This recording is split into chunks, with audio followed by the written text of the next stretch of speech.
Meus amados irmãos, que privilégio, que honra para mim poder retornar a esta linda e preciosa Igreja do Senhor Jesus. Que Deus nos abençoe nesta noite tão linda, abrindo o nosso coração e a nossa mente para as verdades eternas que estão registradas nas Escrituras. Muito obrigado, queridos pastores desta igreja, pelo amável convite. Eu quero partilhar com vocês o texto de Lucas capítulo 9, a partir do verso 28 até o verso 45, na parte A do versículo 45. Lucas 9, a partir do verso 28. Peço a sua gentileza de não fechar sua Bíblia após a leitura do texto, porque preciso que você acompanhe comigo a exposição desta passagem.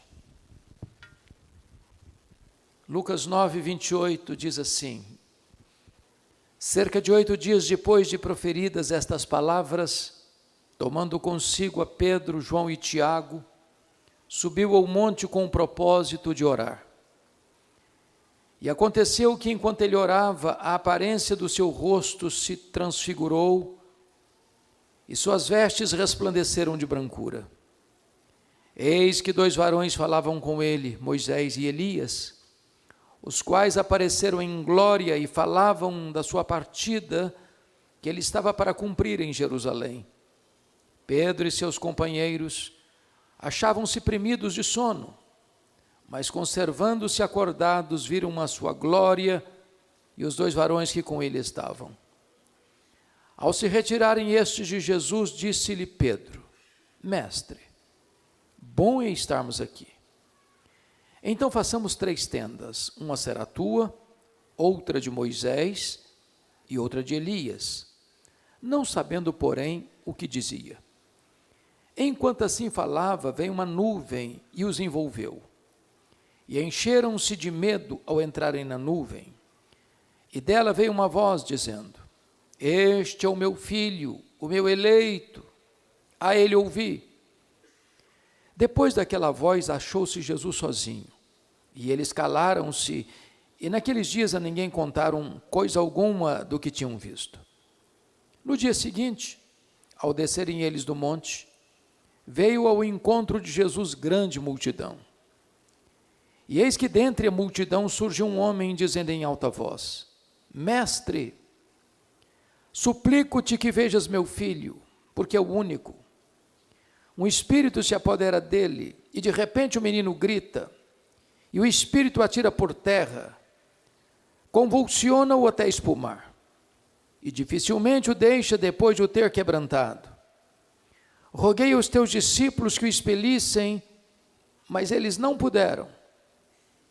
Respondeu Jesus: Ó geração incrédula e perversa, até quando estarei convosco e vos sofrerei?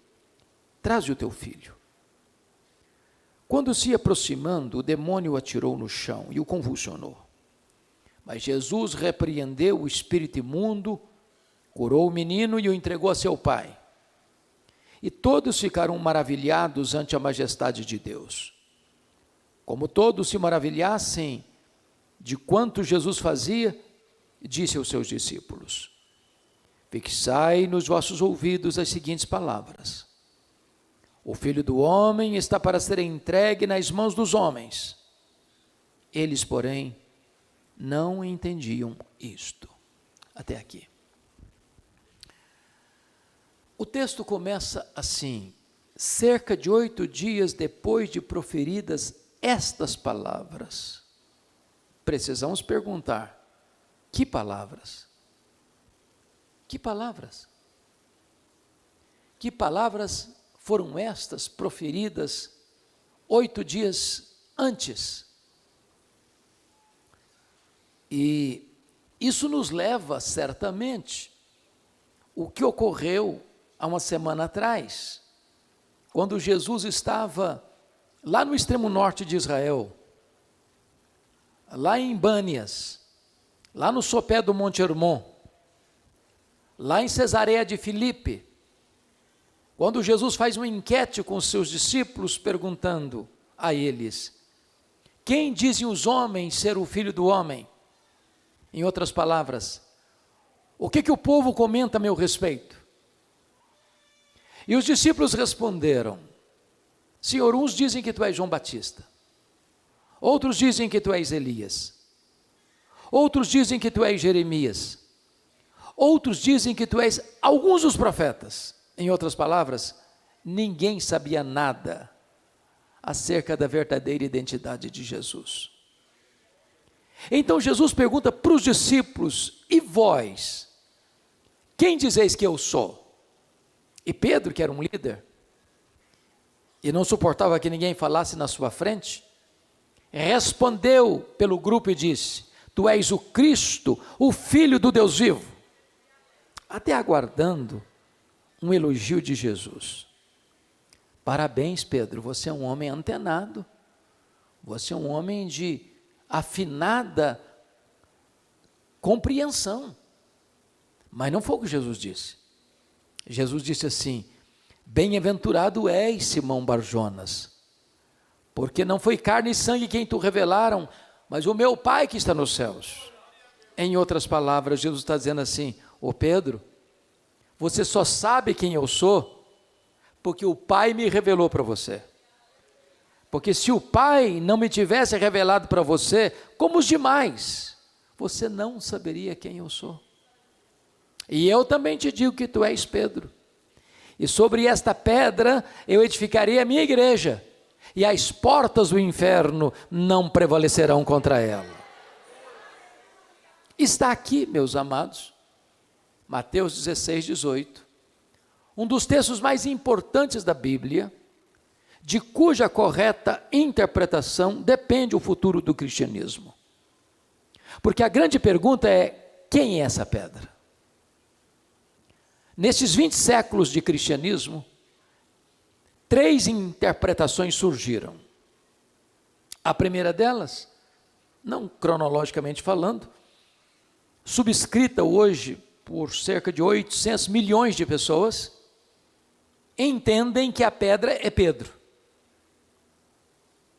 Há uma famosa frase em latim que diz: ubi Petrus ibi ecclesia. Onde está Pedro, aí está a pedra.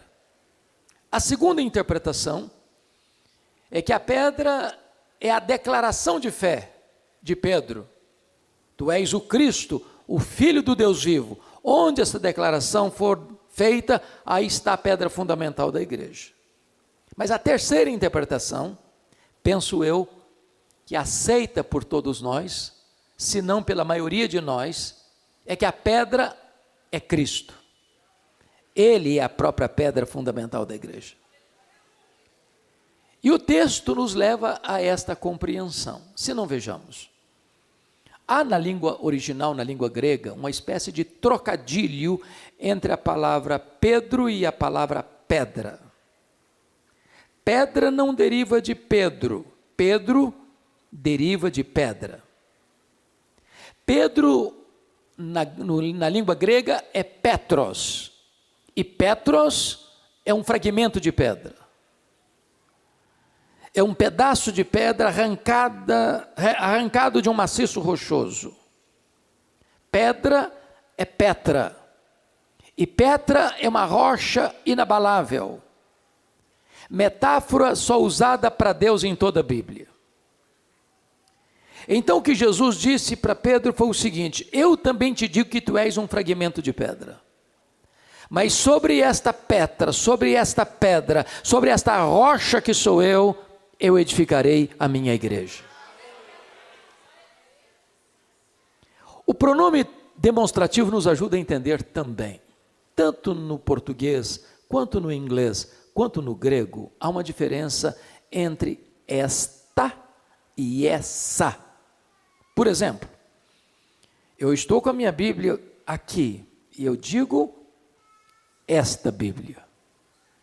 Se eu ponho a minha Bíblia no púlpito e me afasto, eu digo essa Bíblia.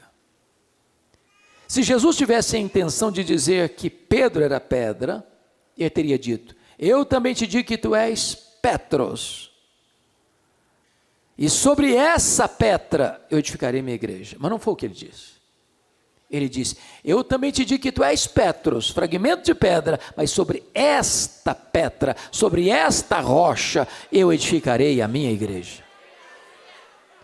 De tal maneira que Jesus está dizendo que ele é o fundamento da igreja.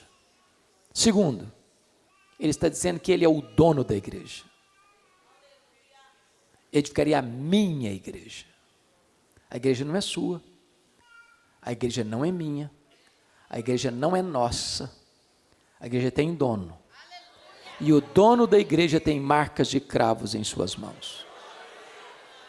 Terceiro, Jesus está afirmando que ele é o edificador da igreja. Ele diz, eu edificarei a minha igreja.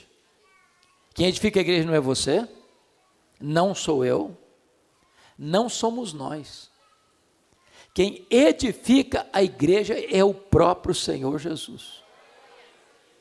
Na verdade, Paulo compreendeu isso quando escreveu, eu plantei, Apolo regou, mas o crescimento vem de Deus. De tal maneira que nem o que planta, nem o que rega é coisa nenhuma, mas Deus que dá o crescimento.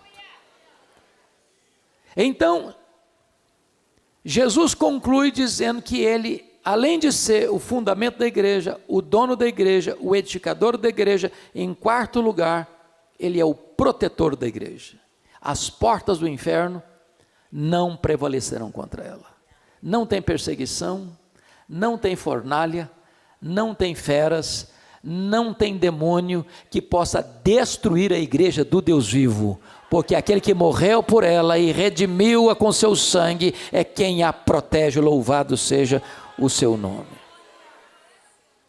Mas notem que logo que Jesus acabou de fazer essa declaração, deixando claro para os discípulos que ele é o fundamento, o dono, o edificador e o protetor da igreja, ele passa a ensinar aos discípulos pela primeira vez um fato novo, inédito.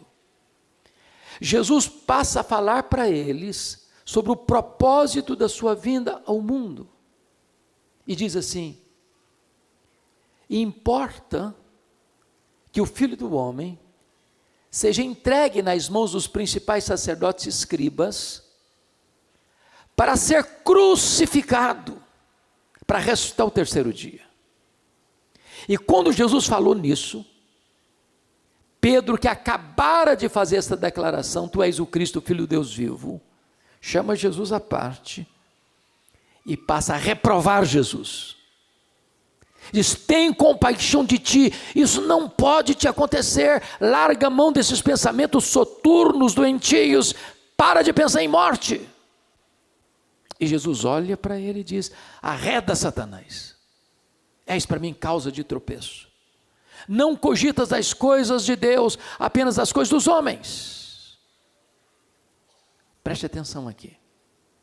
Se Pedro fosse a pedra fundamental da igreja, a igreja estaria edificada sobre areia movediça.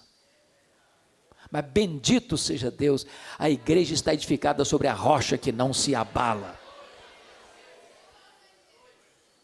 Agora, é claro que Jesus não está dizendo nesse texto que Pedro é Satanás.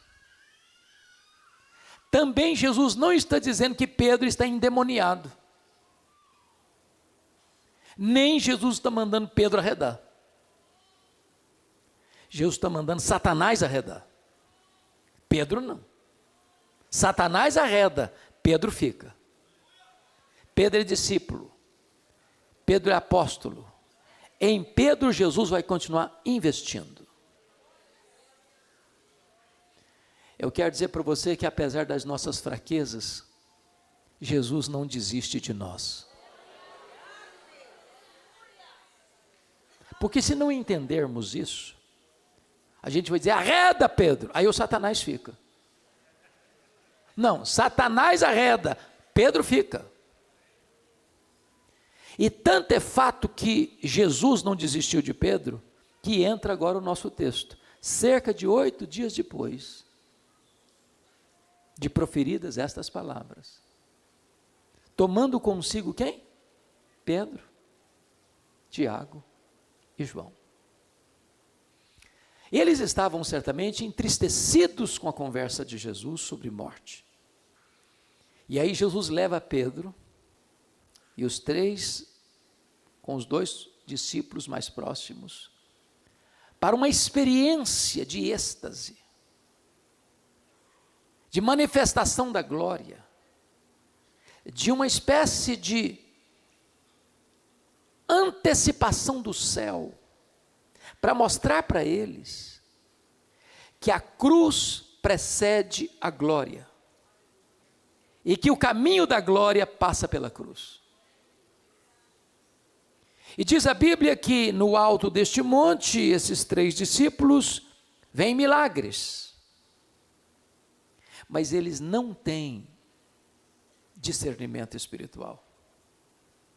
Então, eu vou chamar esse primeiro grupo, Pedro, Tiago e João, da espiritualidade do monte, do êxtase sem entendimento.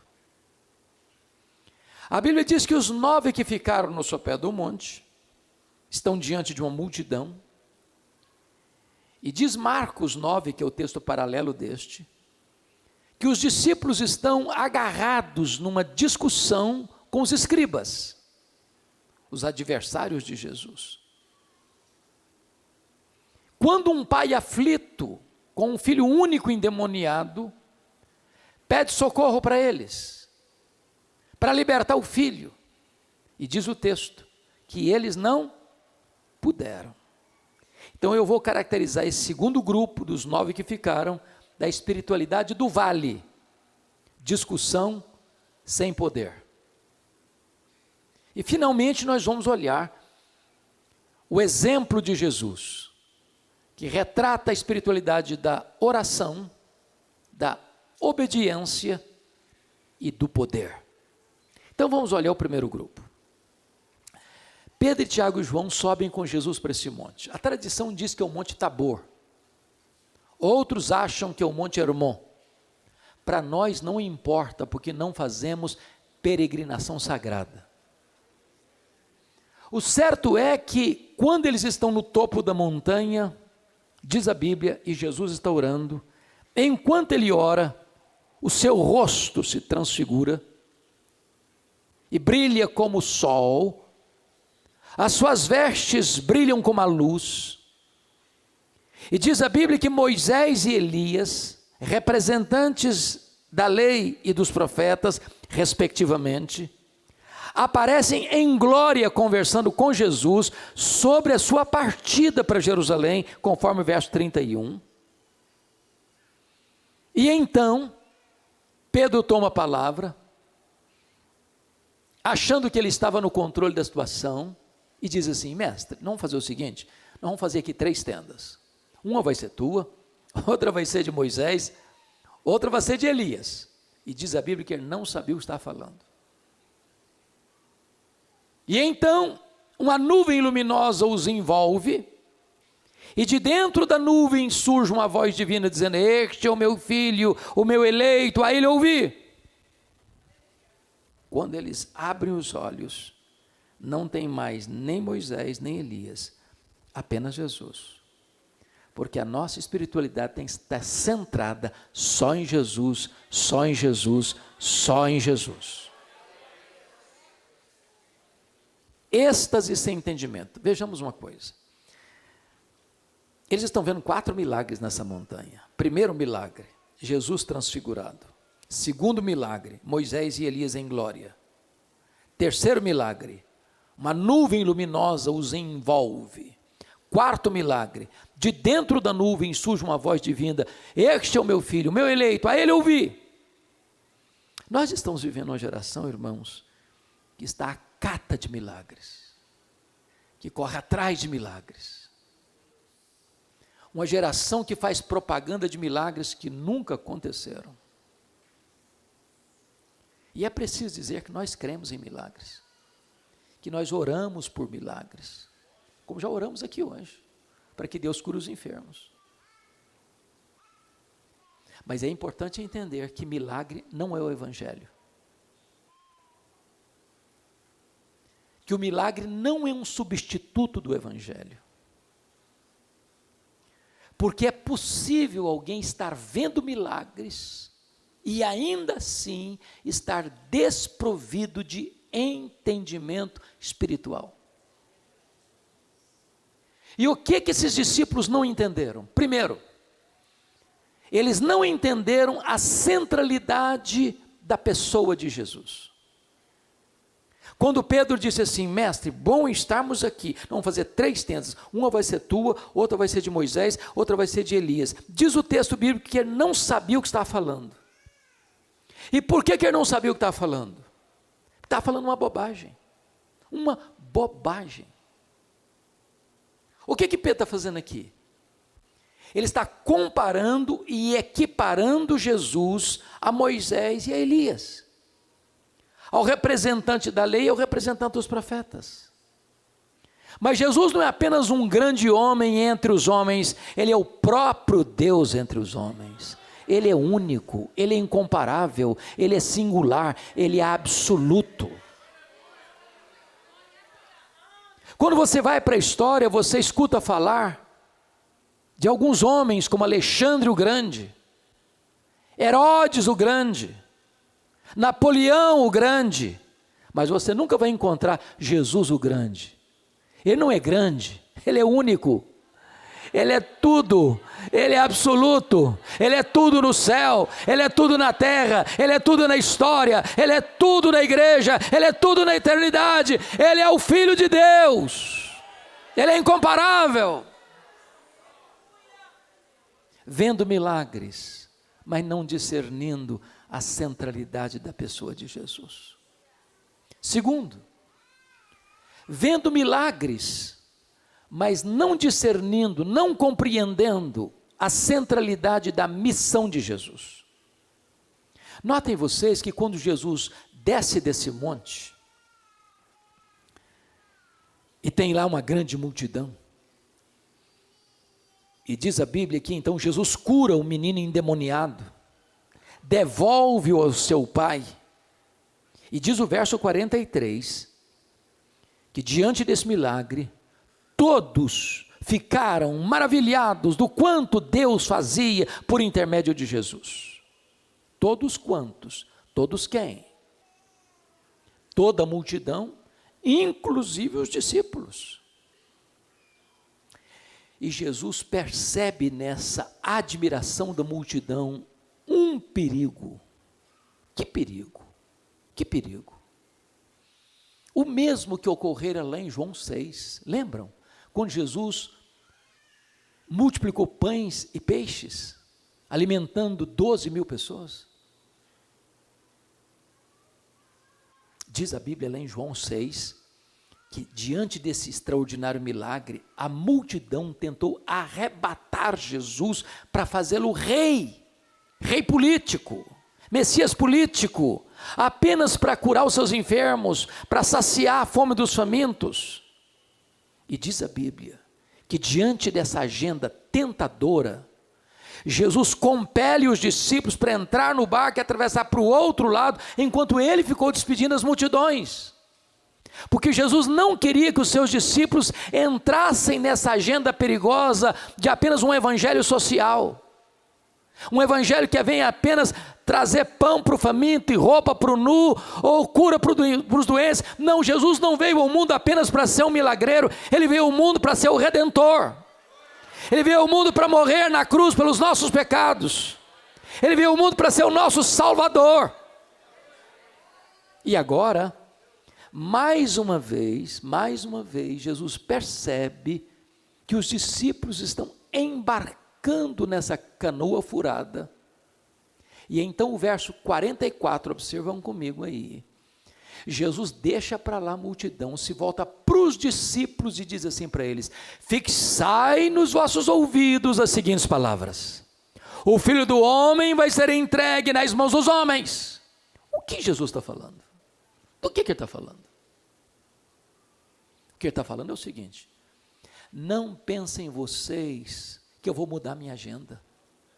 Não pensem vocês que eu desci do céu apenas para curar os enfermos, para alimentar os famintos, para tirar demônio das pessoas possessas. Não pensem vocês que eu vou embarcar nessa admiração de vocês e mudar o roteiro da minha vinda ao mundo.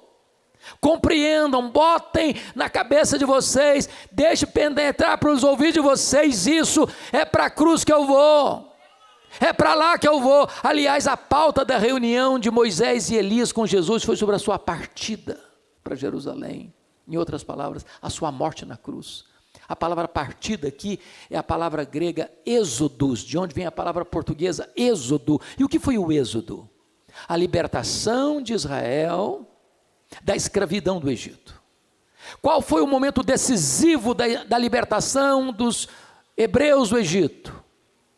A Páscoa, a morte do Cordeiro, o sangue passado. A partir daquele momento, as portas do cativeiro foram abertas. As algemas foram quebradas. A escravidão acabou. O que Jesus está dizendo para os seus discípulos é: entenda uma coisa, é para a cruz que eu vou, porque é lá que eu vou libertar vocês, é lá que eu vou redimir vocês, é lá que eu vou quebrar as algemas de vocês, é lá que eu vou tornar vocês verdadeiramente livres. Mas o verso 45 diz que eles não entenderam isto. Vendo milagres, mas não compreendendo a centralidade da pessoa de Jesus, vendo milagres, mas não compreendendo a centralidade da missão de Jesus. Mas em terceiro lugar, eles estão vendo milagres, mas eles não compreendem a centralidade da missão deles. Quando Pedro disse assim: mestre, é bom estarmos aqui. Bom estarmos aqui. Sabe o que ele está dizendo? Ô mestre, esse monte é maravilhoso. Esse monte o ar é rarefeito. Esse monte tem glória. Esse monte tem luz. Esse monte tem milagre. Esse monte tem coisa extraordinária. Ô mestre, vamos fazer o seguinte: vamos descer não. Vamos ficar aqui mesmo. Aqui está bom demais. Agora entendemos uma coisa. O Senhor nos leva para o monte é para recarregarmos as baterias, mas o nosso ministério vai ser desenvolvido lá no vale. É lá no vale que tem gente sangrando, é lá no vale que tem gente endemoniada, é lá no vale que tem gente chorando, é lá no vale que tem gente angustiada, é lá no vale que nós vamos exercer o nosso ministério. Não é uma espiritualidade de fuga, é uma espiritualidade de enfrentamento. Pois bem, tendo olhado o primeiro ponto, vamos ao segundo ponto: a espiritualidade do vale, da discussão sem poder. É curioso, meus amados, que Marcos 9 nos informa que os discípulos que ficaram no sopé do monte não estão orando, como os outros que subiram. Enquanto Jesus ora, eles dormem. O que dá prazer em Jesus dá cansaço neles. Os que ficaram também não oram, nem jejuam, nem creem, porque eles estão agarrados numa discussão com os inimigos da obra. E porque eles estão discutindo a obra, em vez de estarem fazendo a obra, quando surge a necessidade, eles estão desprovidos de poder. E quando Jesus foi interrogado por eles: por que nós não podemos, Jesus? Jesus respondeu: esta casta só sai com oração e jejum. Se vocês tivessem fé do tamanho de um grão de mostarda, vocês dariam ordem para esse monte: sai daqui, transporta para lá, e isso aconteceria. O que Jesus está dizendo é o seguinte: se você tiver fé, um problema humanamente insolúvel vai ser resolvido, porque o monte vai ser transplantado. Agora preste atenção: há espaço para discutir? Claro que há espaço para discutir. Agora há pouco, antes do culto, nós estávamos numa boa conversa, conversando algumas coisas sobre o reino de Deus, os riscos que a igreja enfrenta. Nós até temos uma matéria no seminário chamada de apologética, a defesa da fé. Agora, é muito arriscado, meus irmãos, quando a igreja perde o foco e discute mais a obra do que faz a obra. Foi o que aconteceu com Neemias. Os inimigos tentaram paralisar a construção dos muros. E a última cartada, a penúltima cartada deles foi essa: o Neemias, então vamos bater um papo, vem cá, vamos sentar à mesa, vamos conversar. E Neemias disse: eu estou fazendo uma grande obra, eu não posso descer não. Eu estou fazendo a obra, eu não tenho tempo para discutir a obra. Foi o que aconteceu com Davi, quando estava para enfrentar o gigante Golias.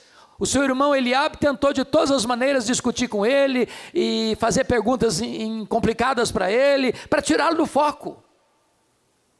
E Davi deixou o seu irmão para lá e foi atender uma outra agenda. Meus amados irmãos, conheço vocês também quantas igrejas que passam semana após semana, mês após mês, ano após ano, discutindo a obra,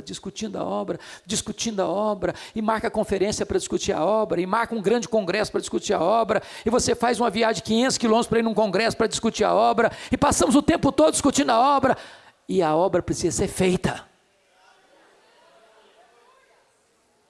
Agora, enquanto os discípulos estão discutindo a obra, o diabo está agindo. E agindo de maneira cruel. O menino endemoniado é filho único. E se você ler os relatos dos evangelhos sinóticos, porque esse texto está em todos os evangelhos sinóticos, Mateus, Marcos e Lucas, você vai ver que o demônio joga esse menino no fogo, joga esse menino na água, joga esse menino na terra, e o menino rilha os dentes, espuma, e dificilmente o espírito maligno deixa sem antes quebrá-lo, machucá-lo, feri-lo.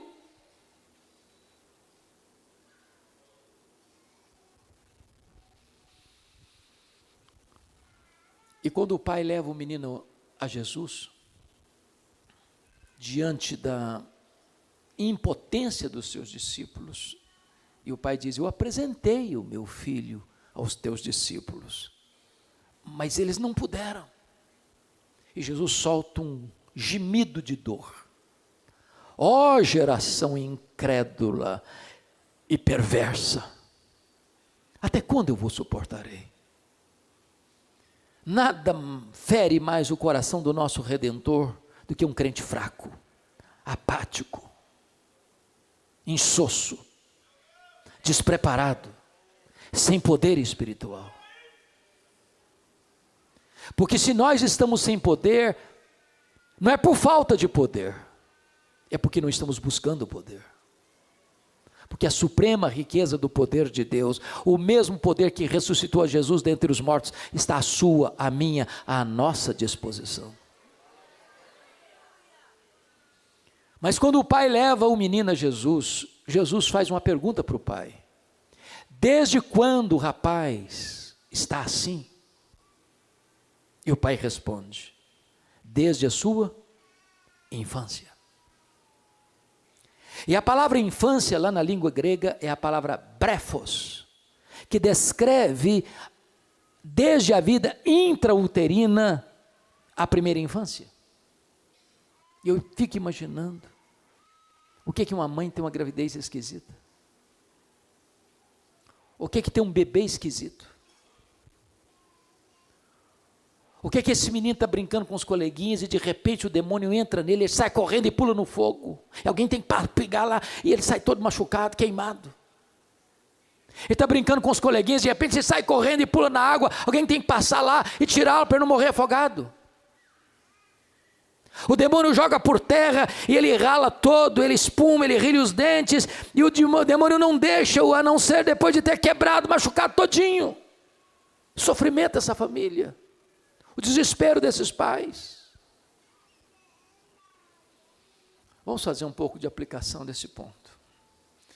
Vocês têm alguma dúvida de que existe uma mente supra-humana, maligna por trás de todos os elementos lúdicos da infância hoje? Tanto ocultismo, tanta violência, que não é compatível com a vida infantil.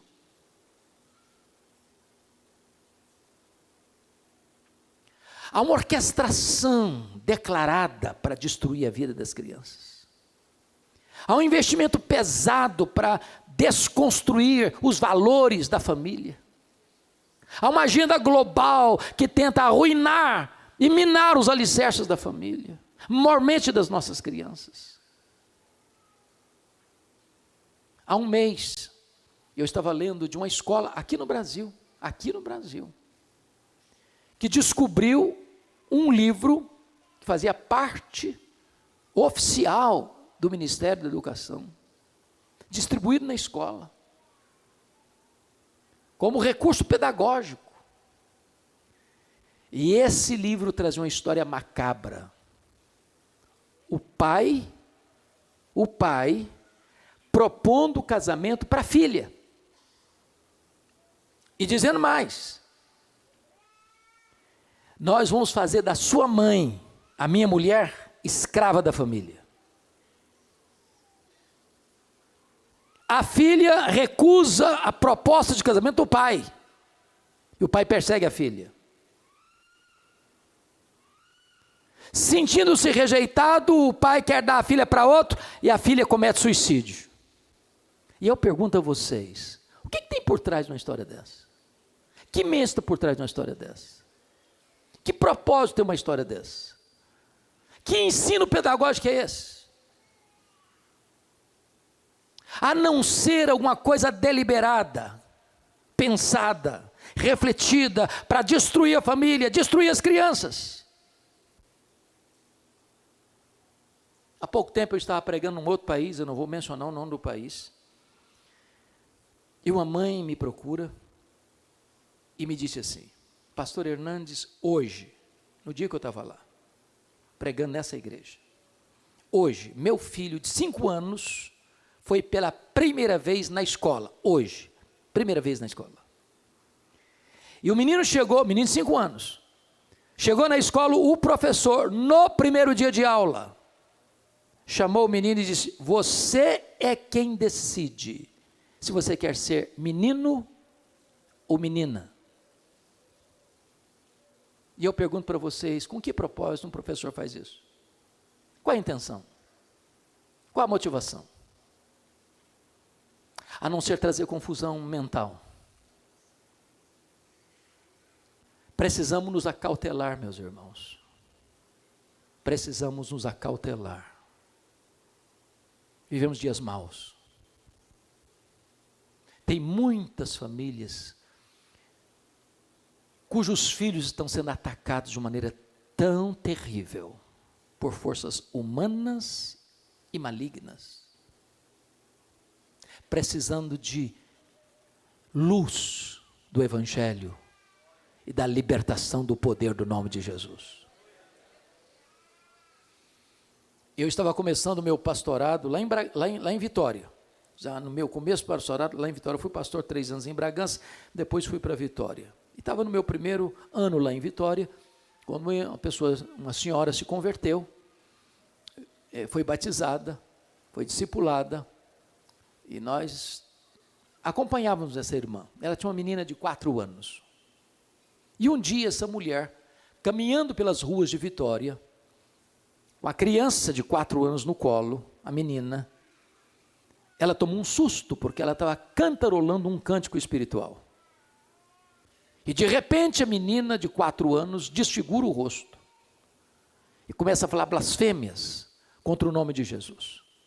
A mãe tomou um susto, pensou que a criança estava tendo um surto psicótico, e dali mesmo já foi para um psiquiatra.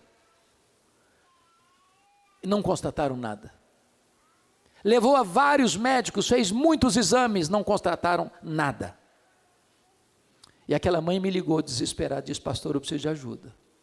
Eu disse: traz a sua filha aqui no gabinete pastoral. E aquela mulher assentou-se na minha frente, eu estou sentado aqui do lado de cada mesa, a menina no colo da mãe, conversando eu com a mãe, a menina me olhar por baixo, com um olhar pesado. Quando eu comecei a falar do nome de Jesus, aquela menina pulou do colo da mãe, endemoniada. e serpenteou no chão do escritório como uma serpente, falando blasfêmias horríveis. Eu clamei pelo nome de Jesus, o Senhor Jesus libertou aquela menina. E eu perguntei: mãe, me conta um pouco da história dessa criança.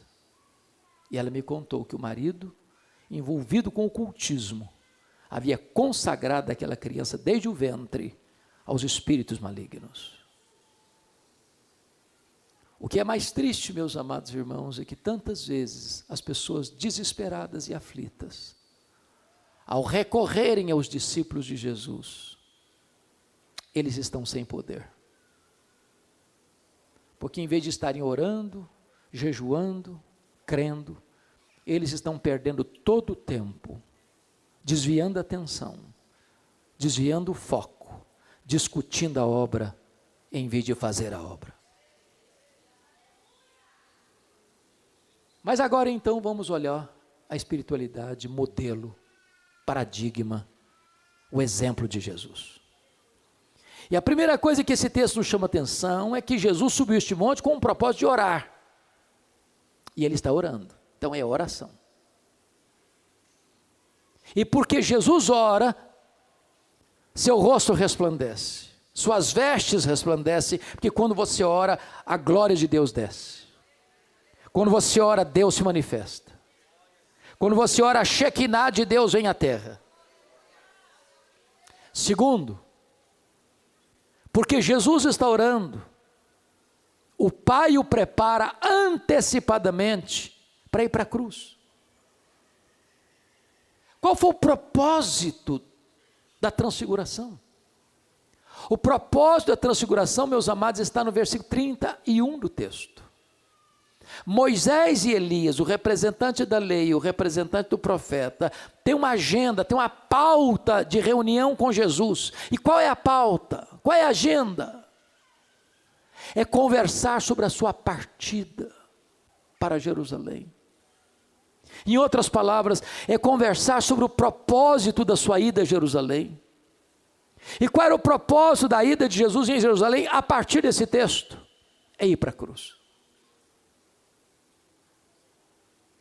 Porque Jesus orou, o Pai o preparou com antecedência.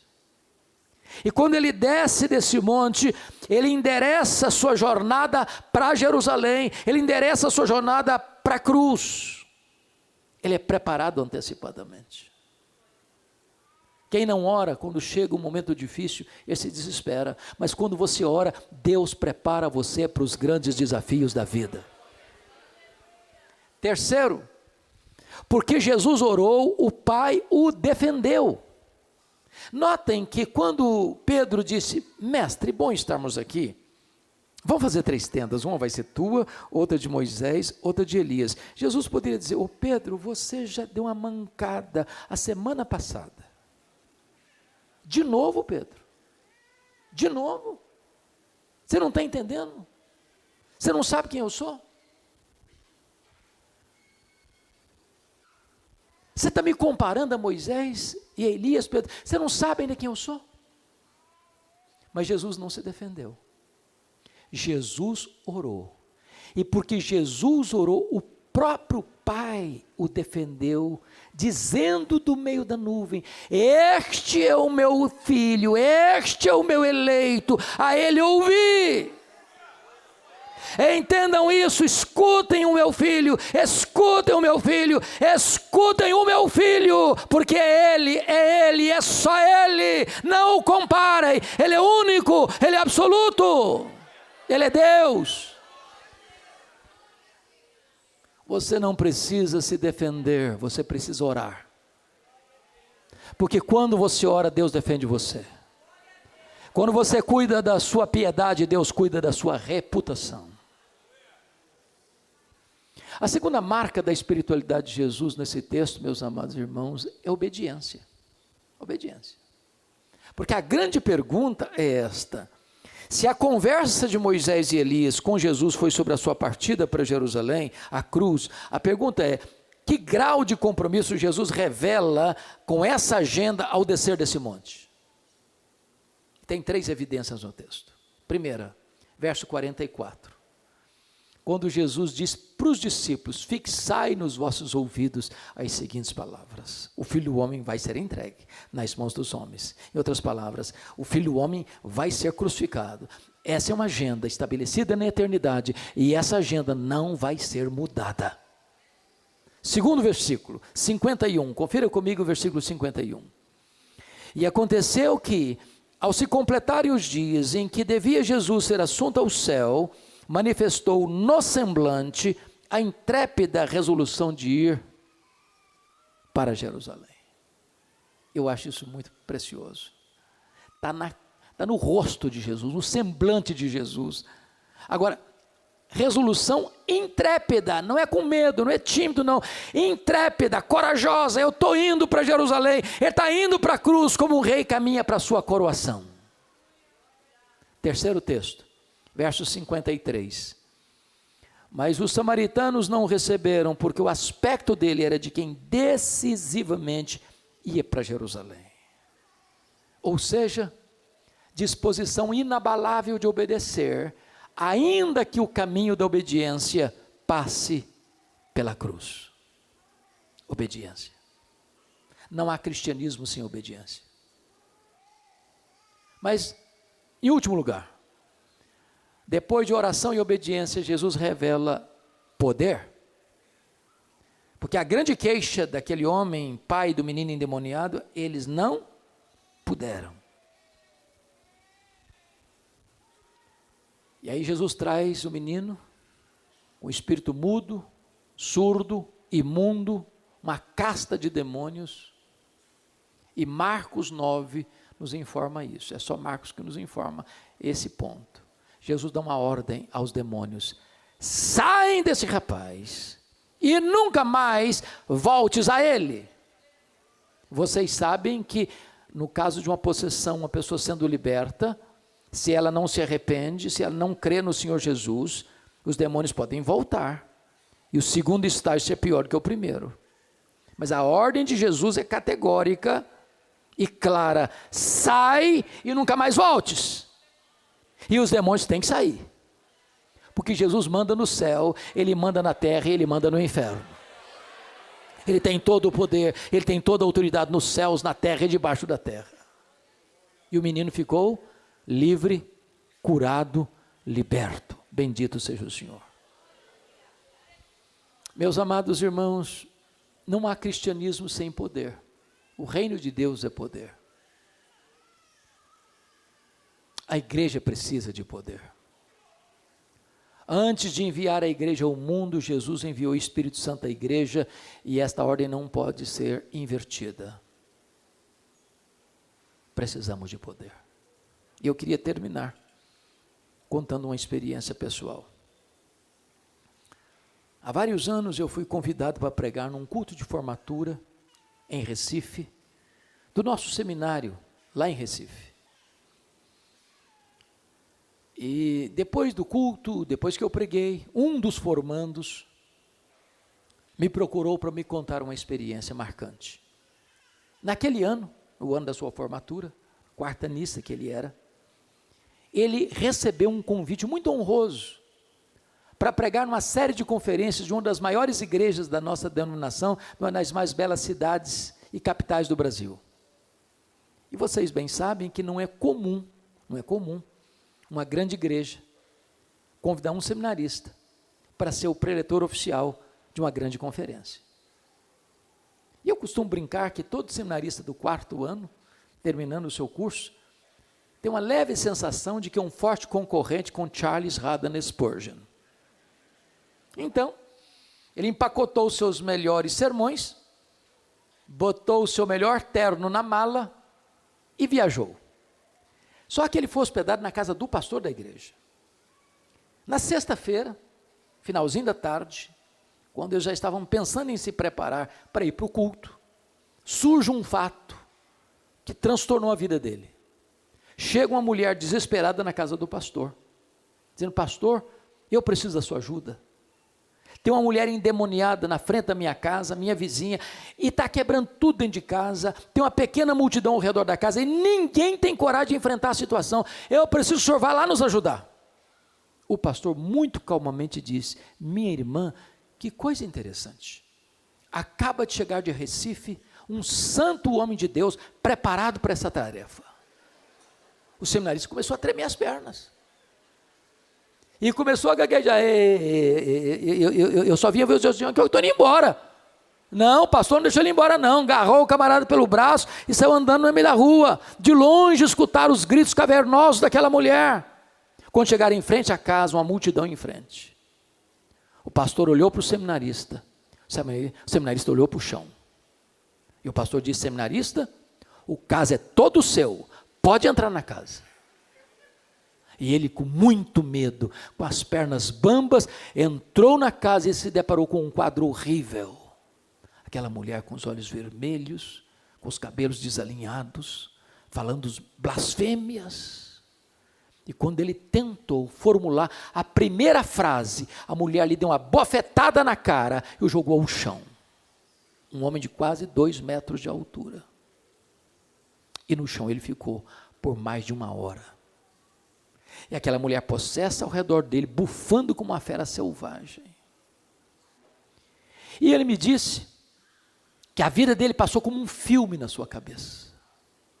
Ele percebeu quão seco ele estava, quão árido ele estava, quão despreparado ele estava, quão envergonhado ele estava. Mas de repente, como Sansão agarrado nas colunas, ele começa a orar silenciosamente, em voz inaudível, dizendo: meu Deus, eu sou teu servo, restaura-me, Senhor, devolve-me o poder, meu Deus, não me deixes derrotado, envergonhado diante do inimigo, meu Deus. E na medida que ele foi orando assim, a mulher caiu. E quando a mulher caiu, ele se levantou, porque diante de Deus humildade, mas diante do diabo autoridade. E ele deu ordem aos demônios para saírem da mulher, e a mulher ficou livre, literalmente livre, louvado seja Deus. Mas aquele seminarista em lágrimas, abraçado comigo, me disse uma frase que eu nunca mais pude esquecer. Ele me disse: pastor Hernandes, eu entendi ali que não basta ser crente, não basta ser membro da igreja, não basta ser evangelista, não basta ser obreiro, não basta ser seminarista, não basta ser pastor, não basta ser missionário, é preciso ter o poder do Espírito Santo de Deus. Eu preciso desse poder, você precisa desse poder, nós precisamos desse poder. Que Deus nos ajude, em nome de Jesus. Amém.